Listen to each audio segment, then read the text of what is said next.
In the age of the internet, an entire goldmine of knowledge is never more than a few clicks away. The problem is that it sometimes seems like there's just too much out there. How do you decide what's worth knowing and what'll only clog up your brain with useless nonsense? That's where I come in. From the weird and wonderful to the downright amazing, coming up are 20 facts you didn't know 5 minutes ago. A cucumber cure. Picture this. You have a first date planned at a fancy restaurant, but when you arrive, you realize you forgot to bring any breath mints with you. And to make matters worse, you've just ordered garlic bread as a side. Fear not, friend. All you need to do is order a side salad with cucumber. You see, fibrous vegetables such as celery and cucumbers boost your mouth's saliva production, which washes away odor-causing bacteria and, in turn, cures bad breath. For a simple hack, holding a slice of cucumber between your tongue and the roof of your mouth for about 90 seconds can help to eliminate nasty odors. And if there's no cucumber on the menu, parsley also has the same odor-neutralizing effect. So just discreetly chew on your garnish and you should be covered. Mysterious fingernail markings.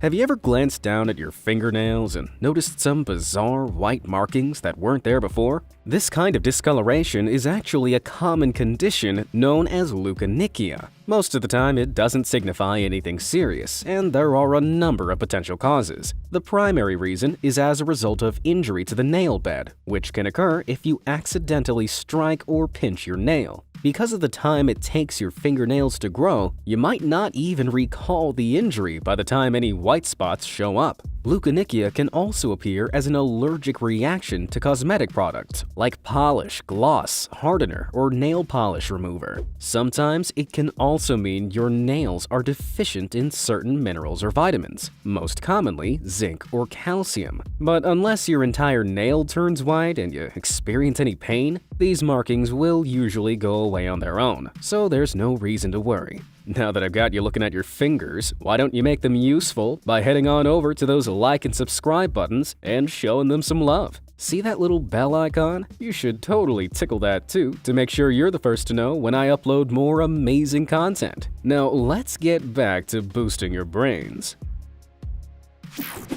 Say prunes.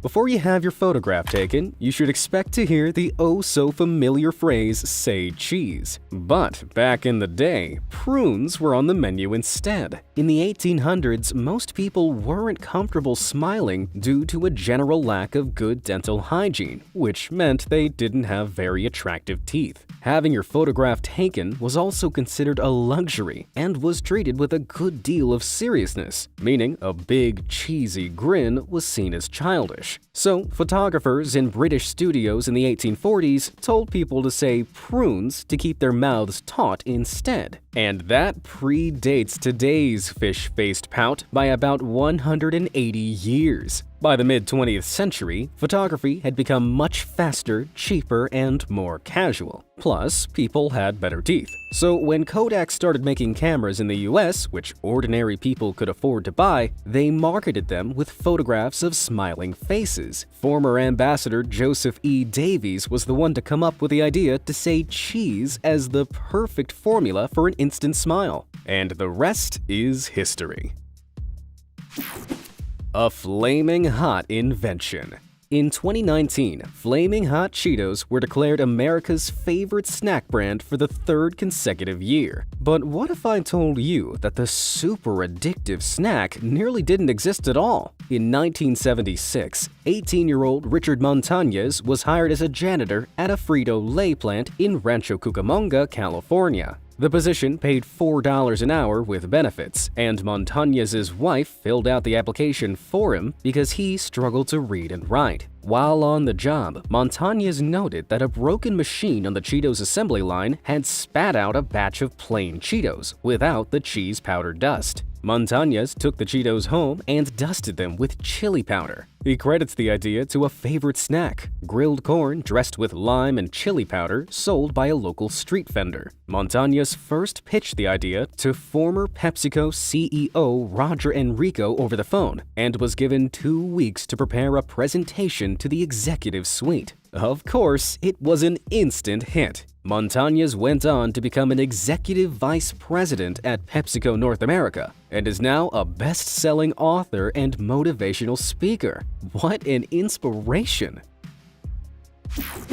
Chalk the difference. If there's one thing Americans and Europeans will always bicker over, it's chocolate. If you've sampled both sides, there's no denying that chalky tastes totally different across the pond. But why? The simple answer is different regulations. Firstly, European chocolate is technically creamier because it requires a minimum of at least 14% dry milk solids, while the minimum amount in the US is 12%. Euro chocolate is also slightly richer because it's required to contain at least 3.5% milk fat compared to the 3.39% needed in the US. What's more, European chocolate is, well, just more chocolatey. That's because it also has a higher requirement for cocoa content, which gives bars their deep flavor. But that's not the only reason why Europeans love to hate American chocolate. You see, Hershey's also uses a special ingredient that sets it apart from the rest: butyric acid.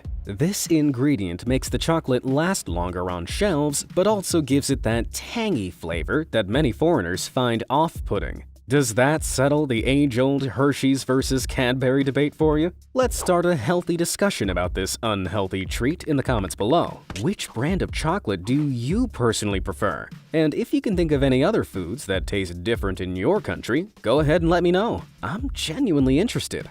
Let's get back to the facts. Dunce caps for smart people. At one point in the Middle Ages, the dunce cap we now associate with idiocy and punishment was actually a symbol of respected scholars. It all began with master philosopher and metaphysical thinker John Duns Scotus, whose name later lent itself to the phrase dunce cap. Scotus was a proponent of the use of pointy hats, believing they would somehow act as a reverse funnel for knowledge, with wisdom flowing into the pointed tip and spreading to the brain below. These hats were also popular among his followers, known as Dunsmen, and therefore became a signifier of high intelligence. But by the mid-16th century, popular thought had begun to turn against Scotus, and the Dunsmen came to be associated with idiocy instead. Naturally, their pointy hats were adopted as a symbol of stupidity and found their way into elementary school classrooms, where they were used to traumatize and humiliate kids until the late 1950s. The Spanish Eiffel Tower. The Eiffel Tower is one of the first things that come to mind when someone asks you to think of France. But this world-famous landmark almost ended up in Spain. Designer Gustave Eiffel first pitched the plans for the monument to Barcelona, but the city rejected his ideas, thinking it would look like an eyesore. He was forced to re-pitch the project elsewhere, and the tower found its home in Paris, where it served as the main archway for the 1889 International Exposition. Surprisingly, the Parisians didn't like it much either. One critic even referred to the enormous iron structure as a metal asparagus. The tower wasn't supposed to stay up for long, and was even offered up for sale as scrap.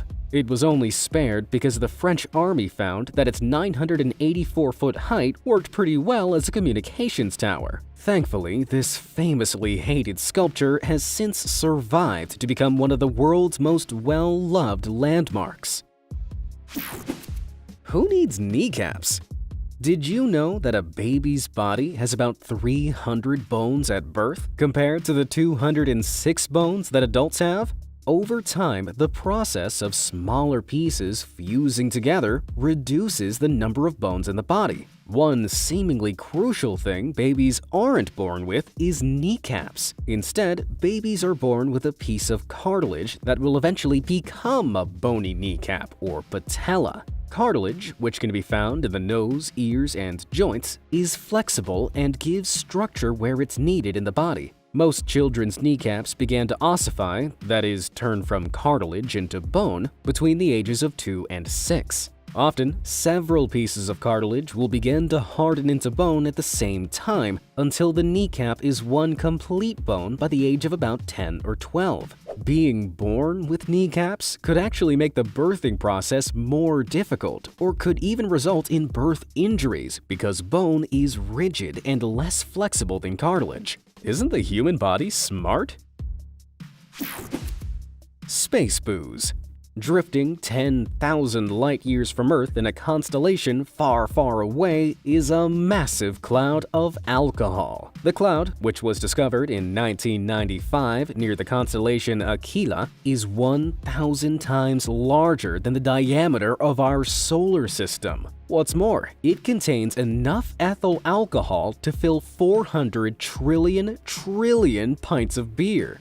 Anyone got a rocket I can borrow? Sadly, the cloud is 58 quadrillion miles away, so an interstellar pub crawl is probably off the cards. What's more, it contains a cocktail of 32 compounds, and some, like carbon monoxide, hydrogen cyanide, and ammonia, aren't so desirable. Another alcohol cloud, called Sagittarius B2, also holds 10 billion liters of mostly methanol alcohol, which is used in antifreeze and windshield wiper fluid. But how did this cosmic hooch get up there? Well, if the conditions are just right, simple alcohol compounds can form completely naturally in space, often on the surface of bits of floating space dust. As this dust moves within the high-energy vicinity of celestial bodies, like stars, the alcohol is forced to separate from the dust, forming massive alcohol clouds, which then float off, presumably to get some aliens very drunk. I wonder if space booze goes well with moon cheese.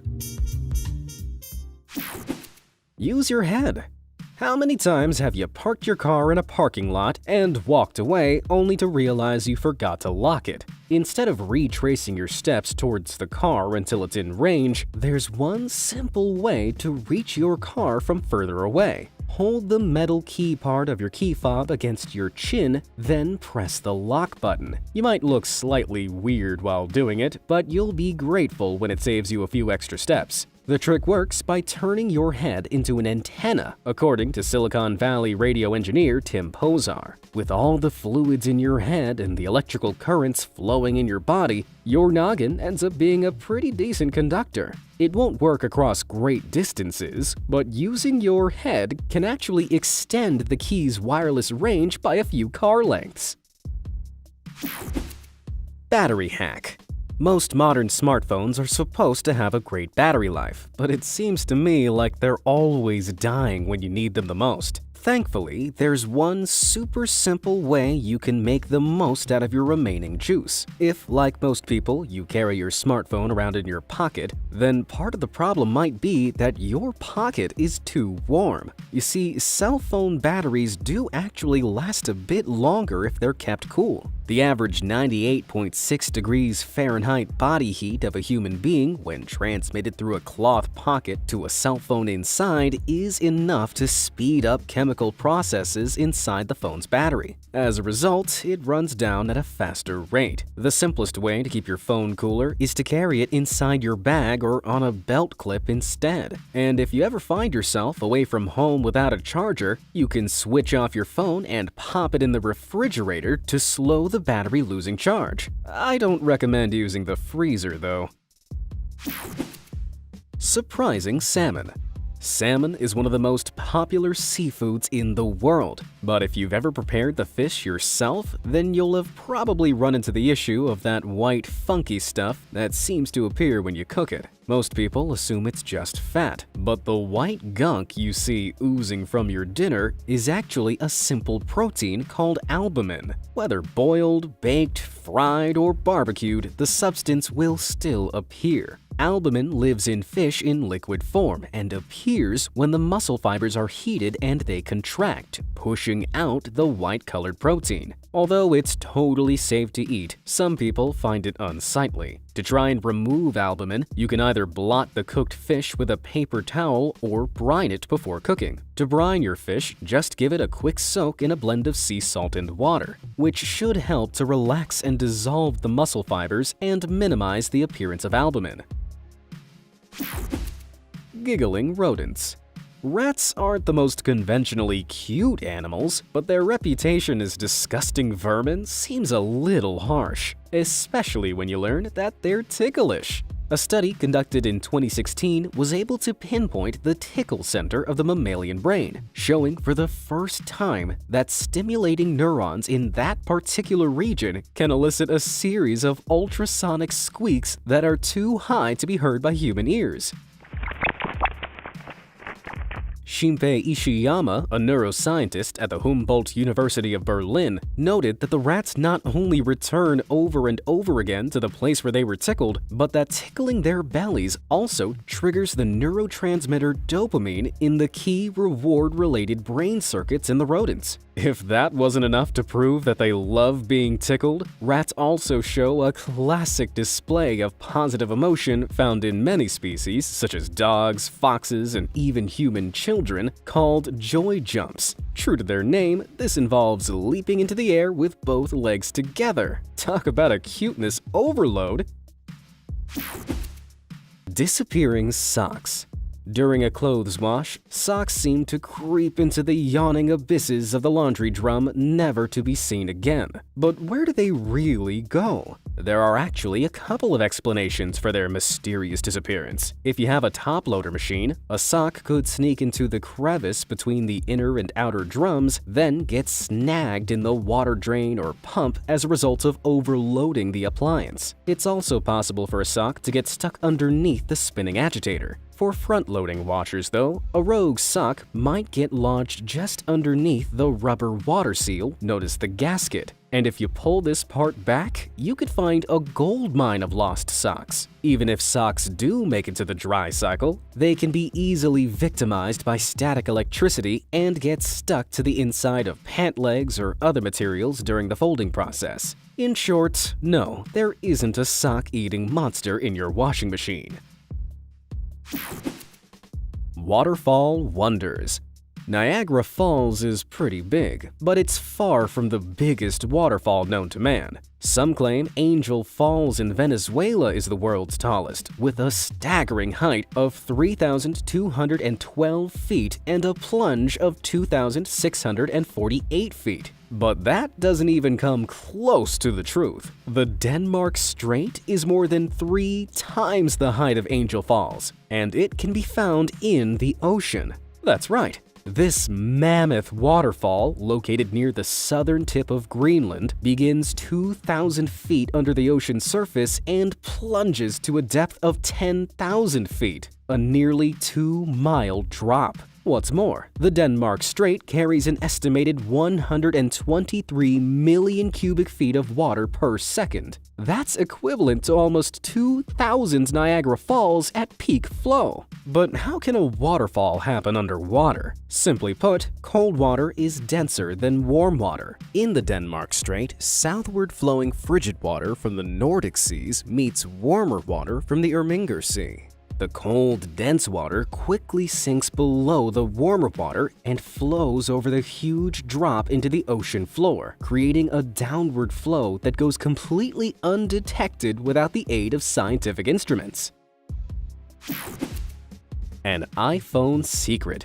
Apple's newest set of iPhones come with a whole array of new features, not to mention a hefty price tag. But there's one thing that sets the iPhone 12 Pro and Pro Max models apart from their predecessors. In addition to the 3 super-powered cameras, look a little closer at the back of the phone and you'll notice an inconspicuous black dot in the bottom right corner. It's completely flat to the touch and pretty easy to miss on first glance. But what is it? It's officially known as a LiDAR scanner, which stands for Light Detection and Ranging. This is a radar-related method for optical distance and speed measurement, which uses tiny laser beams that can't be perceived by the human eye. A LiDAR scanner determines the distance between itself and an object by monitoring how long it takes a laser to bounce back. By sending hundreds of thousands of light pulses every second, LiDAR scanners can accurately work out distance and object sizes over small distances. The data can then be used to construct 3D models of any environment. So whether you're an architect drawing up building plans, an archaeologist creating real-time 3D maps, or a gamer who loves augmented reality,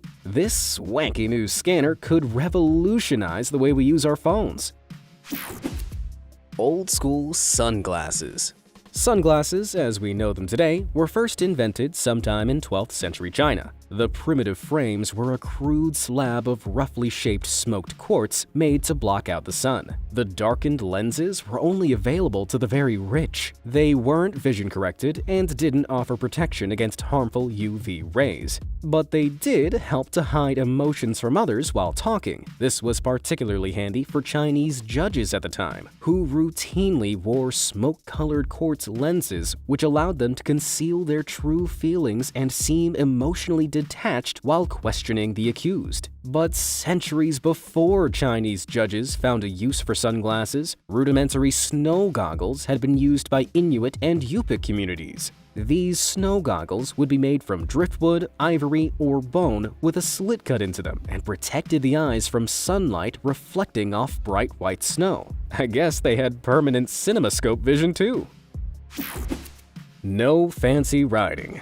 There are plenty of bizarre laws across the United States of America, but one particular law in the city of Galesburg, Illinois is a real sucker for cyclists. No fancy riding. For a definition of fancy riding, look no further than the Galesburg Code of Ordinances, which states that no rider of a bicycle shall remove both hands from the handlebars or feet from the pedals or practice any acrobatic or fancy riding on any street. Well, that rules out Galesburg for my cycling circus tour. According to a Galesburg police officer, the bizarre law probably came about during a time of great concern about bicyclist safety, when there were more crashes than usual. Thankfully, the law is seldom enforced with any punishment, so kids are free to take their hands off the handlebars without the fear of being thrown in jail.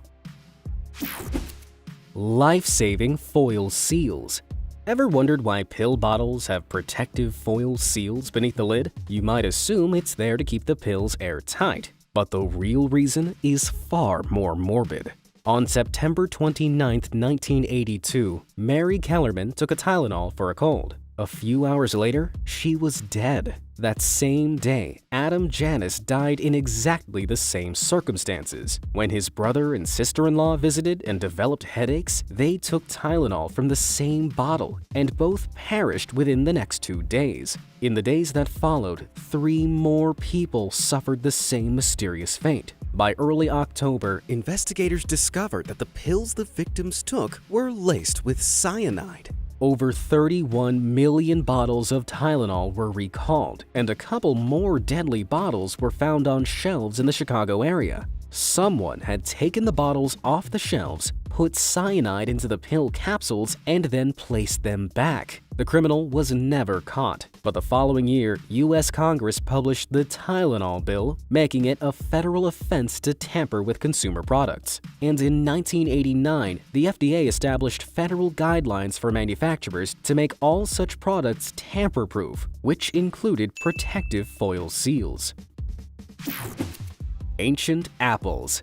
They say an apple a day keeps the doctor away. But what if that apple had been sitting around for a year? Sounds totally gross, but here's the catch. Most people have eaten a year-old apple at some point. Apples ripen during a very short period in the US between August and September, so keeping them in stores for the rest of the year means they must be treated with chemicals and kept in cold storage. In a warehouse setting, apples usually sit for at least 9 to 12 months, with one investigation even finding that the average supermarket apple is 14 months old. But that's not all. Scrape a supermarket apple with a knife and you'll notice something strange. The white substance substance you see here is actually shellac or carnauba wax, which is used to keep the apple fresh. Apples actually produce their own natural coating of wax, but some of that is washed away when growers wash the fruit to remove field dirt or any leaf litter. Applying an artificial coating of wax not only makes the apple look shiny and new, but helps to seal in the moisture, extending its life. But the coating can also act as an oxygen barrier, meaning the apple may look deceptively fresh, but is actually soggy and tasteless inside. What's more, consuming the wax in large doses could be harmful to the colon and small intestine, so perhaps it's best to stick to just one apple a day from now on. Which of these facts impressed or amazed you the most? Let me know down in the comments below. And if you want to titillate your trivia senses some more, why not lose yourself in the Be Amazed Fact Show next? As always, thanks for watching, guys.